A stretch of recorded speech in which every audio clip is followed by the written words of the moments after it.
काली और गौरी घमंडी बहन। एक गांव में सुहानी और सुप्रिया नाम की दो सौतेली बहनें रहा करती थी। सुप्रिया दिखने में बहुत ही ज्यादा सुंदर और गोरी थी, लेकिन वो स्वभाव से बहुत ही ज्यादा घमंडी और स्वार्थी किस्म की लड़की थी। वहीं सुहानी दिखने में बहुत ही ज्यादा सावली और बदसूरत दिखाई देती थी, लेकिन वह मन की बहुत ही साफ और अच्छे स्वभाव की लड़की थी, जिस वजह से सुहानी की सौतेली माँ कंचन उसके साथ हमेशा सौतेला व्यवहार ही किया करती थी और वो अपनी बेटी सुप्रिया और सुहानी में हमेशा भेदभाव किया करती थी। वो अपनी बेटी सुप्रिया से बहुत प्यार करती थी, लेकिन वहीं सुहानी को हमेशा उसके रंग को लेकर ताना मारा करती थी। ऐसे ही एक दिन कंचन सुहानी के कमरे में जाती है और उससे कहती है, अरे ओ सुहानी की बच्ची, मेरी बात को ध्यान से सुन। आज के बाद तू हमारे साथ कहीं बाहर नहीं जाएगी। तेरी वजह से मेरी सबके सामने कितनी बेइज्जती होती है। अरे कहाँ मैं और मेरी बेटी इतनी गोरी चिट्टी और कहाँ तू बदसूरत और काली। तेरा और हमारा तो कोई मेल ही नहीं है। लेकिन माँ, अगर मैं काली हूँ तो इसमें भला मेरी क्या गलती है? और आप ऐसा क्यों कह रही हो माँ? आखिर मैं भी तो आपकी ही बेटी हूँ ना। अरे तुझे अपनी बेटी बोलते हुए भी मुझे शर्म आती है, लेकिन क्या करूं? तेरे पिताजी की वजह से ही मुझे ये सब करना पड़ता है। इतना कहकर कंचन अपनी बेटी सुप्रिया के कमरे में चली जाती है और अपनी माँ की ये बातें सुनकर सुहानी को बहुत ही बुरा लगता है, लेकिन वो कर भी क्या सकती थी। और वही सुप्रिया शीशे के आगे बैठकर अपना मेकअप कर रही होती है। यह देखकर कंचन उससे कहती है, अरे वाह बेटी, आज तो तू बहुत ही सुंदर लग रही है। एकदम चांद की तरह चमक रहा है मेरी बेटी का चेहरा। कहीं तुझे किसी की नजर न लग जाए। उसी समय वहाँ पर सुप्रिया और सुहानी के पिता कैलाश आ जाते हैं और कहते हैं, अरे सुप्रिया बेटी, आज तो तुम बहुत सुंदर लग रही हो। कोई खास बात है क्या? नहीं पिताजी, ऐसी तो कोई बात नहीं है। अरे मेरी बेटी तो है ही इतनी सुंदर कि उसके लिए तो हर एक दिन ही खास होता है। और एक वो सुहानी, चाहे जितनी मर्जी तैयार हो जाए, लेकिन तब भी लगती बदसूरत ही है। पता नहीं भगवान ने भी उसे क्या ही सोचकर बनाया होगा। उसी समय सुहानी वहाँ आती है और अपनी माँ से कहती है, माँ देखिए, मैंने ये रेड कलर की लिपस्टिक लगाई है, मैं कैसी लग रही हूँ? अच्छा जरा दिखा तो अपना चेहरा। अरे तेरे इस काले चेहरे पर तो लिपस्टिक भी फीकी पड़ गई है। और हाँ, आज के बाद तुम अपने इस काले चेहरे पर मेरी महंगी ब्रांडेड मेकअप की चीजें वेस्ट मत करना, वरना मुझसे बुरा कोई नहीं होगा। चलो अब जाओ यहाँ से। सुहानी को अपनी सौतेली माँ और अपनी बहन की बातें सुनकर बहुत ही बुरा लगता है, इसलिए वो चुपचाप वहाँ से चली जाती है। लेकिन ये सब देखकर कैलाश कंचन से कहता है, अरे कंचन, तुम सुहानी के साथ ऐसा व्यवहार क्यों करती हो? आखिर वो अभी तो तुम्हारी बेटी है ना? नहीं, वो मेरी बेटी नहीं है। ये बात तुम्हें भी अच्छे से पता है। मेरी तो सिर्फ एक ही बेटी है, वो है सुप्रिया, जो मेरी तरह ही गोरी और सुंदर है। और कहाँ वो तुम्हारी काली कलूटी बेटी? अरे उसके साथ तो मुझे कहीं बाहर जाने में भी शर्म आती है। पता नहीं कौन सी मनहूस घड़ी में पैदा हुई होगी। कंचन, या तुम क्या बकवास कर रही हो? भूलो मत कि सुहानी भी मेरी ही बेटी है और उसके लिए ही मैंने तुमसे शादी की है। कैलाश की ये बातें सुनकर कंचन वहाँ से मुंह बनाकर चली जाती है। और उसके अगले दिन जब सुप्रिया अपनी माँ के साथ शॉपिंग करने जा रही होती है, तो वो सुहानी के पास जाकर उससे कहती है, अरे सुहानी, क्या तुम हमारे साथ शॉपिंग के लिए नहीं चल रही हो? नहीं, वो माँ ने मुझे अपने साथ ले जाने से मना कर दिया है, क्योंकि मेरे साथ जाने से उनको शर्मिंदगी महसूस होती है। अरे हाँ, मैं तो ये बात भूल ही गई थी। लेकिन कोई बात नहीं, अगर तुम्हें मार्केट से कुछ चाहिए, जैसे गोरे होने के लिए कोई क्रीम, तो मुझे बता दो, मैं तुम्हारे लिए ले आऊंगी। सुप्रिया हमेशा की तरह ही सुहानी का मजाक उड़ाकर वहाँ से चली जाती है। और कुछ देर बाद सुप्रिया अपनी माँ के साथ बहुत सारी शॉपिंग करके घर वापस आती है। माँ, आज तो मजा ही आ गया। हमने आज कितनी सारी शॉपिंग की है, मैं तो बहुत थक गई हूँ। तूने सही कहा बेटा, आज तो हम भी बहुत थक गए हैं। अरे ओ सुहानी, कहाँ मर गई? जरा हमारे लिए पानी तो लेकर आना। उसी समय वहाँ पर कैलाश भी आ जाता है और कहता है, अरे क्या बात है, लगता है पूरा मार्केट का सामान ही उठा लाई हो। अरे हाँ जी, वो सुप्रिया के कपड़े पुराने हो गए थे ना, इसलिए मैंने सोचा कि आज मैं सुप्रिया को शॉपिंग करवा कर ले आती हूँ। हाँ वो तो ठीक है, लेकिन क्या तुम सुहानी के लिए कुछ नहीं लेकर आई? अरे उसको नए कपड़े दिलवाने की क्या जरूरत है, उसके ऊपर तो नया पुराना सब एक जैसा ही लगता है। लेकिन कोई बात नहीं सुप्रिया बेटा, तुम अपने पुराने बचे हुए कपड़े सुहानी को दे देना। और हाँ बेटी, आज रात को हमारे घर पर कुछ मेहमान आने वाले हैं, इसलिए तुम अच्छे से तैयार हो जाना। और सुहानी तुम जब तक सारे मेहमान चले न जाए, तुम अपने कमरे से बाहर मत निकलना, समझी? जी माँ। और उसके कुछ ही देर में रात हो जाती है और कंचन के सारे मेहमान घर आ जाते हैं और कंचन सुप्रिया को अपने सारे मेहमानों से मिलवाती है। लेकिन वहीं सुहानी अपने कमरे में बंद रहकर सब कुछ सुन रही होती है और कुछ ही देर बाद सारे मेहमान चले जाते हैं तो कंचन कैलाश से कहती है, अरे आज तो मजा ही आ गया और सब मेरी बेटी की कितनी तारीफ कर रहे थे, आपने सुना? कंचन, तुमने अपने स्वार्थ के चक्कर में सुहानी को कब से कमरे में बंद कर रखा है? आखिर वह भी तो हमारी बेटी है ना। अच्छा, तो आप क्या चाहते हैं कि मैं उसको सबसे मिलवाकर अपनी बेइज्जती करवाऊं, कि सब कहे कि यह काली बेटी किसकी है? अरे तो क्या हुआ, अगर वो काली है तो आखिर वो मेरी बेटी है और मैं तुम्हें उसके साथ ऐसा व्यवहार करने नहीं दूंगा। अरे पता नहीं वो कौन सी मनहूस घड़ी थी जब वो काली लड़की मेरे पल्ले पड़ गई। सुहानी अपने कमरे से ये सारी बातें सुन रही होती है और ये सब सुनकर उसको बहुत ही बुरा लगता है कि उसके काले रंग की वजह से उसकी माँ उसे प्यार नहीं करती।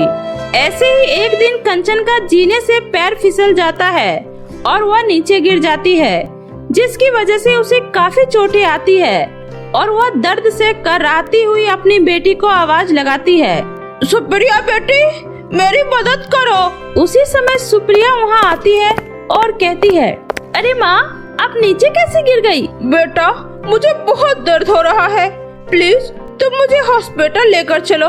अरे माँ, मैंने अभी अभी तो अपना फेस पैक लगाया है और ऐसे में बाहर धूप में नहीं जा सकती, वरना मेरा चेहरा खराब हो जाएगा। उसी समय वहाँ पर सुहानी आती है और अपनी माँ को जैसे तैसे लेकर हॉस्पिटल जाती है और उसके सही टाइम पर इलाज हो जाने की वजह से कंचन की तबीयत पहले से काफी ठीक हो जाती है। ऐसे ही कई दिनों तक सुहानी कंचन की काफी अच्छे से देखभाल करती है और ये सब देखकर कंचन को भी अपनी गलती का एहसास होने लगता है कि वह सुहानी के साथ कितना गलत व्यवहार कर रही थी, क्योंकि सुहानी भले ही दिखने में काली हो लेकिन वो मन की बहुत ही साफ और दयालु है। और ऐसे ही कुछ दिनों में कंचन बिल्कुल ठीक हो जाती है और उस दिन कैलाश कंचन से कहता है, कंचन क्या तुम अब ठीक हो? हाँ अब मैं ठीक हूँ जी। तुम्हें पता है कंचन, आज तुम इतनी जल्दी ठीक इसलिए हो पाई हो क्योंकि सुहानी ने तुम्हारी दिन रात सेवा की है। जिस लड़की को तुम देखना पसंद नहीं करती थी, आज उसी की वजह से तुम सही सलामत हो। क्या तुम्हें इस बात का जरा सा भी एहसास है? आप सही कह रहे हैं जी, मुझे अपने किए पर बहुत ही पछतावा है और मैं हाथ जोड़कर आपसे माफी मांगती हूँ कि मैं आज के बाद सुहानी के साथ कभी भी ऐसा बर्ताव नहीं करूँगी। कंचन, तुम्हें अपनी गलती का एहसास है, ये देखकर मुझे बहुत अच्छा लगा। और इस तरह से कंचन सुहानी से भी माफी मांगती है और उस दिन के बाद से वो सुहानी और सुप्रिया में किसी भी तरह का कोई भेदभाव नहीं करती है और सुहानी के साथ भी प्यार से बर्ताव करने लगती है। गुलाबी परी की लाल लिपस्टिक। बहुत समय पहले की बात है, रामपुर नामक गांव में भीम सिंह अपने 2 बच्चों के साथ रहा करता था। भीम सिंह के दोनों बच्चे रानी और राहुल बहुत ही समझदार थे। रानी और राहुल की समझदारी के चर्चे घर से लेकर स्कूल तक थे। स्कूल के दिन चल रहे थे और सभी बच्चे अपने अपने स्कूल समय से आया करते थे और पढ़ लिख कर वापस से अपने घर जाया करते थे। ऐसे ही दिन बीत रहे थे। फिर एक दिन परीक्षा के बाद रिजल्ट का दिन आता है। सभी माता पिता को अपने अपने बच्चों का रिजल्ट देखने स्कूल जाना होता है। तभी राहुल और रानी की टीचर भीम सिंह से कहती है, देखिए, रानी और राहुल बहुत ही समझदार और अच्छे बच्चे हैं। बिन माँ के बच्चे होने के बावजूद ये लोग समय से स्कूल आते हैं और इनका काम भी समय से पहले ही पूरा होता है। ये सब देखकर मैं बहुत ही खुश हूँ। और मैं आपको बताना चाहती हूँ भाई साहब, स्कूल में बच्चों को स्कॉलरशिप मिलती है जहाँ बच्चे मुफ्त में पढ़ते हैं और मुझे यकीन है कि वह स्कॉलरशिप इन दोनों बच्चों को मिल जाएगी। लेकिन स्कूल के बाकी बच्चों का मुझे नहीं पता, क्योंकि सभी ज्यादा पढ़ाई को लेकर डेडिकेटेड नहीं हैं। टीचर की बातें सुनकर भीम सिंह बहुत ही खुश होता है और अपने दोनों बच्चों को खुशी से गले लगा लेता है। उसके बाद वो अपने घर की तरफ वापस आता है और रास्ते में वापस आते वक्त रानी और राहुल दोनों ही पेस्ट्री खाने की जिद करते हैं। भीम सिंह को अपने काम के सिलसिले से कई बार शहर में जाना पड़ता था, जिसके कारण वो अपने बच्चों की देखरेख नहीं कर पाता था। ऐसे ही दिन बीत रहे थे। वो अपने बच्चों का भविष्य सुनहरा बनाना चाहता था, जिसके कारण वो एक दूसरी शादी सुमित्रा से कर लेता है। सुमित्रा दिखने में सुंदर थी और दिल की भी बहुत ही साफ थी। वो पहले ही दिन से भीम सिंह के बच्चों को अपनी बच्चों की तरह प्यार करती है, लेकिन दोनों ही बच्चे अपनी सौतेली माँ को अपनी सगी माँ बनाने के लिए तैयार नहीं थे, क्योंकि दोनों बच्चे सुमित्रा को नापसंद करते थे। ऐसे ही दिन बीत रहे थे। एक दिन सुबह सुबह सुमित्रा नाश्ता बनाकर लाती है और दोनों बच्चों से कहती है, ये लो बच्चों, मैंने तुम्हारे लिए आज बहुत ही स्वादिष्ट नाश्ता बनाया है। इसे खाकर तुम बहुत ही खुश हो जाओगे और ताकतवर भी हो जाओगे। ये लो रानी बेटा, तुम ये हेल्दी सैंडविच खा लो, और ये लो राहुल, तुम भी सैंडविच और चाय खाओ। रानी और राहुल को ये सब बिल्कुल भी अच्छा नहीं लगता है और दोनों भाई बहन गुस्सा हो जाते हैं और दोनों ही सुमित्रा के सैंडविच को उठाकर जमीन पर फेंक देते हैं। तुम हमारी माँ बनने की कोशिश मत करो, मैं तुम्हें अपनी माँ नहीं मानता। हाँ, और स्वादिष्ट खाना तो क्या, और हम तुम्हारे हाथ से बना हुआ कुछ भी नहीं खाएंगे। हमें तुम्हारी शक्ल भी नहीं पसंद है। दोनों बच्चों की बातें सुनकर सुमित्रा बहुत ही ज्यादा दुखी हो जाती है और रोते रोते अपने कमरे में चली जाती है। वहाँ जाकर भीम सिंह को सब कुछ बताती है। मैं दोनों बच्चों को बहुत प्यार करती हूँ जी, लेकिन पता नहीं मेरी किस्मत में क्या लिखा है कि वे दोनों बच्चे मुझे प्यार ही नहीं करते और मेरे साथ बदसलूकी करते हैं। मैंने पता नहीं उनका क्या बिगाड़ा है जो वो मेरे साथ इतना बुरा व्यवहार करते हैं, और ना ही वो मुझे अपनी माँ मानते हैं। मेरे बच्चे तो मुझसे भी गुस्सा है सुमित्रा, लेकिन तुम्हें पता है माता पिता होने के नाते हमें सब्र रखना चाहिए। हमारे बच्चे हमें खुद एक दिन समझने लगेंगे और फिर तुम अपने प्यार से उन्हें अपना बना सकती हो। अभी शुरुआत है ना, इसलिए तुम्हें थोड़ी परेशानी सहनी पड़ेगी। ऐसे ही दिन बीत रहे होते हैं। सुमित्रा अपनी तरफ से हर एक कोशिश करती है उन्हें अपना बनाने के लिए, बहुत सारे उपाय करती है, लेकिन दोनों बच्चे बहुत ही ज्यादा जिद्दी होते हैं, उसको अपनी सगी माँ नहीं मानते हैं। ऐसे ही दिन बीत रहे होते हैं और सुमित्रा दिन रात मेहनत करती है और अपने बच्चों को खुश रखने का सोचती है, लेकिन दिन रात काम करते करते सुमित्रा की तबीयत एक दिन अचानक खराब हो जाती है और सुमित्रा बेड पर आ जाती है। तभी रानी वहाँ आती है। देखो भाई देखो, आज इस औरत को, इसने तो आज बेड ही पकड़ लिया ताकि हम इसके आगे पीछे पानी और खाना लेकर घूमें। ये तो हमसे सारे काम करवाना चाहती है। इसने हमेशा से ही हमें अपने हिसाब से चलाने की कोशिश करी है। मैं इसी की वजह से इसको अपनी माँ नहीं मानती हूँ। यह एक जाहिल औरत है जिसे अपने बच्चे भूखे दिखने के बावजूद भी दिखाई नहीं दे रहे। तुम तो ऐसा मत बोलो रानी, कम से कम मेरी तबीयत खराब है और तुम मुझे एक गिलास पानी पिलाने की जगह ताने मार रही हो। मैंने तुम्हारी जैसी बेटी आज तक नहीं देखी। कम से कम तुम्हारे अंदर इंसानियत तो होनी चाहिए थी ना। लेकिन तुम सच में एक बहुत ही बिगड़ी हुई लड़की हो। जब शादी से पहले तुम्हारे पिताजी तुम्हारी तारीफ किया करते थे तो मुझे भी लगता था कि सच में तुम दोनों बहुत ही समझदार और अच्छे बच्चे होगे, लेकिन तुमने मेरे साथ जो व्यवहार किया है उसके बाद मुझे नहीं लगता कि तुमसे ज्यादा बिगड़ैल बच्चा यहाँ इस दुनिया में और कोई भी होगा। हाँ हाँ तो ठीक है, हम बिगड़ैल ही सही। इतना कहते ही राहुल बहुत गुस्से में आ जाता है और अपनी सौतेली माँ को धक्का दे देता है, जिसके बाद सुमित्रा सीढ़ियों पर जाकर गिरती है और उसके सर पर गुम चोट लग जाती है, जिसके कारण वह बेहोश हो जाती है।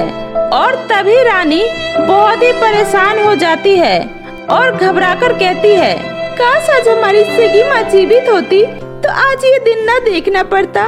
भले ही मुझे ये सौतेली माँ बिल्कुल भी पसंद नहीं है, लेकिन तुमने बहुत बड़ी गलती कर दी राहुल। तुम्हारी वजह से इनकी जान भी जा सकती थी। हे भगवान, अब आप ही कुछ करो और इन्हें बचा लो। रानी के इतना कहते ही रानी के घर में एक जादुई गुलाबी परी आती है और वो परी कहती है, रानी और राहुल, तुम दोनों इतने परेशान क्यों हो? और ये क्या, तुम्हारे घर में ये औरत ऐसे क्यों गिरी हुई है? इसके सर पर तो गुम चोट लग गई है। तुमने इनके साथ कुछ किया है क्या? परी जी, मेरे भाई से बहुत बड़ी गलती हो गई।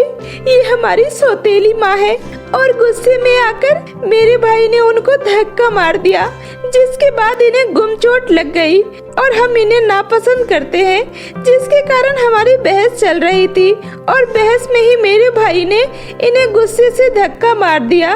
लेकिन आप कौन हैं और इतना तैयार होकर यहाँ पर क्यों आई हैं? रानी, मैं जादुई गुलाबी परी हूँ। मैं पृथ्वी लोक पर ऐसे ही घूमने आई थी, लेकिन मुझे तुम लोगों के घर से कुछ आवाजें आ रही थी, जिसके कारण मैं तुम्हारे घर पर तुम्हारी परिस्थिति देखने आई थी। लेकिन ये सब देखकर मैं बहुत ज्यादा सोच में पड़ गई हूँ कि अब की जनरेशन कैसी हो गई है, जो अपने माँ बाप को स्वीकार तक नहीं करते। भले ही ये तुम्हारी सौतेली माँ है, लेकिन मैंने जितना अभी तक समझ पाया है, ये तुम्हारे साथ हमेशा अच्छा ही व्यवहार करती थी, लेकिन तुमने इसकी इज्जत नहीं करी और इसे हमेशा ही दुख दिया है। मुझसे गलती हो गई परी जी, प्लीज कुछ करके इन्हें ठीक कर दीजिए और उसके बाद हम इनसे कुछ नहीं कहेंगे। मैं गुलाबी परी हूँ, मैं इन्हें तुरंत ठीक कर सकती हूँ, लेकिन तुम दोनों को तुम्हारी गलती का एहसास होना भी बहुत जरूरी है और वो तुम्हें हो गया। अब मैं इन्हें ठीक कर देती हूँ, लेकिन मेरी एक शर्त है। इसके बाद तुम इनका खूब अच्छे से ख्याल रखोगे और इन्हें अपनी माँ की तरह ही प्यार करोगे। इतना कहते हुए गुलाबी परी उसकी सौतेली माँ को पहले की तरह ठीक कर देती है और दोनों भाई बहन अपनी सौतेली माँ को देखकर बहुत ही खुश होते हैं। उसके बाद दोनों मिलकर अपनी सौतेली माँ से माफी मांगते हैं और परी से भी माफी मांगते हैं, जिसके बाद परी उनसे कहती है, रानी और राहुल, तुम दोनों बहुत ही अच्छे बच्चे हो, लेकिन तुम्हारी परवरिश में तुम्हें माँ का प्यार कम मिला, जिसके कारण तुम बहुत ज्यादा बिगड़ चुके हो। लेकिन अब तुमने मुझसे वादा किया है तो तुम हमेशा अपनी सौतेली माँ का ख्याल रखोगे। और ये लो, मैं तुम्हें जादुई लाल लिपस्टिक दे रही हूँ। इस जादुई लाल लिपस्टिक की मदद से जो भी तुम्हें कुछ चाहिए होगा तुम वो मांग सकते हो। और हाँ, ये जादुई लाल लिपस्टिक मैं तुम्हें इसलिए दे रही हूँ ताकि तुम अपनी सौतेली माँ को कभी भी परेशान ना करो। ये सुनकर दोनों बच्चे बहुत ही खुश होते हैं। उसके बाद रानी और राहुल उस जादुई लिपस्टिक का उपयोग अपनी जरूरत की चीजों के लिए करते हैं और अपनी सौतेली माँ को हमेशा अपनी माँ की तरह ही ख्याल रखते हैं। फिर सब कुछ ठीक हो जाता है। सुमित्रा बहुत खुश होती है क्योंकि दोनों बच्चे ही उसका खूब ख्याल रखते हैं। ऐसे ही दिन बीत रहे होते हैं। रानी के गांव में एक फैंसी ड्रेस कंपटीशन होता है, जिसमें उसे पार्टिसिपेट करना था। मैंने हमेशा से पढ़ाई लिखाई में बहुत ध्यान रखा है। अब मैं एक फैशन कंपटीशन जीतना चाहती हूँ, क्योंकि इसमें मुझे जो पैसे मिलेंगे वो मैं अपने पिताजी को इनाम देना चाहती हूँ। पिताजी ने हमारे लिए बहुत कुछ किया है, थोड़ा बहुत नहीं बल्कि हमें तो एक माँ लाकर भी दी है। बस हमें ही समझने में देरी हो गई थी, लेकिन वो सच में एक बहुत ही अच्छी माँ है। हाँ रानी, फैंसी ड्रेस कंपटीशन में तुम्हें जरूर हिस्सा लेना चाहिए और हमारे घर का नाम रोशन करना चाहिए।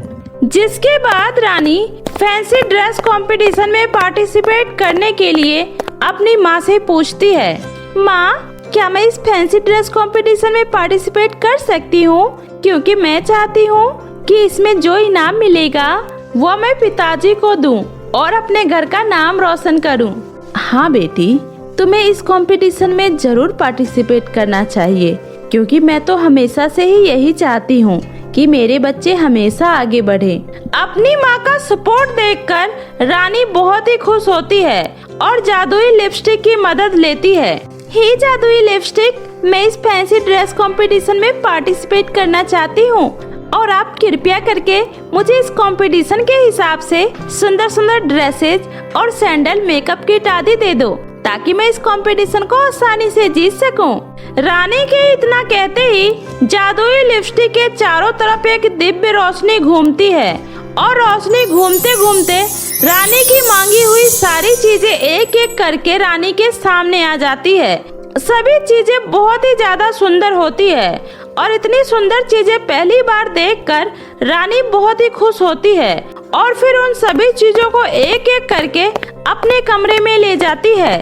उसके बाद खुशी से झूम उठती है और फिर कंपटीशन में जाने की तैयारी शुरू कर देती है और वह खूब मेहनत करने के बाद उस कंपटीशन में पहुंचती है, जहां गांव के सभी बच्चे पार्टिसिपेट करते हैं, जहां रानी भी अपना टैलेंट दिखाती है। सभी बच्चे रानी की ड्रेस को देखकर बहुत ही खुश होते हैं और सभी उसे उसकी ड्रेस का पता करते हैं कि उसने यह कहां से खरीदी है, लेकिन रानी उन्हें कुछ नहीं बताती है। एक एक करके सभी अपने अपने टैलेंट दिखाते हैं, जिसके बाद रिजल्ट अनाउंस होता है और उसमें पता चलता है कि रानी उस फैशन कंपटीशन की विनर होती है। रानी विनर बनने के बाद बहुत ही खुश होती है और स्टेज पर बैठे सभी जजेस रानी को इनाम के तौर पर 5 लाख की रकम देते हैं, जिसके बाद रानी वो रकम ले जाकर अपने पिताजी को दे देती है और अपनी माँ का बहुत ही धन्यवाद करती है। यह सब देखकर उसके पिताजी भी बहुत खुश होते हैं और उसे गले से लगा लेते हैं। तो मेरे प्यारे दोस्तों, कैसी लगी आपको मेरी ये कहानी? मुझे कमेंट करके जरूर बताएं। कहानी अच्छी लगी हो तो इसे अपने दोस्तों के साथ भी शेयर करें। और हाँ दोस्तों, अगर आपने अब तक मेरे चैनल जादुई टीवी को सब्सक्राइब नहीं किया है तो जल्दी से नीचे लाल बटन दबाकर अभी कर ले। तो मिलती हूँ आपसे ऐसे ही फिर किसी नई मजेदार जादुई कहानी के साथ। तब तक अपना ध्यान रखें। बाय बाय दोस्तों।